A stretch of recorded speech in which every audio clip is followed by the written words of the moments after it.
अगर हमें कोई छोटी मोटी बीमारी होती है तो हम नर्सिंग होम में जाते हैं, घर के आजू बाजू में कोई किसी भी हॉस्पिटल में जाते हैं और वो बीमारी का इलाज करते हैं, तो उसमें क्या होता है, हमारा खर्चा कम हो जाता है। लेकिन अगर कोई क्रिटिकल इलनेस हो जाता है तो डेफिनेटली हम 5 स्टार हॉस्पिटल ही चूज करते हैं, क्योंकि हमें हमारी ज़िंदगी के साथ खिलवाड़ नहीं करनी होती।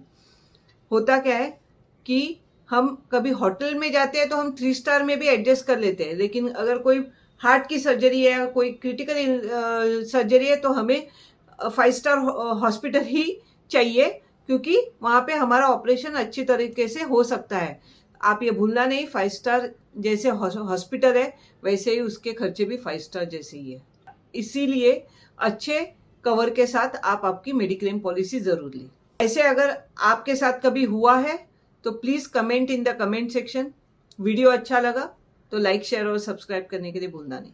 Thank you.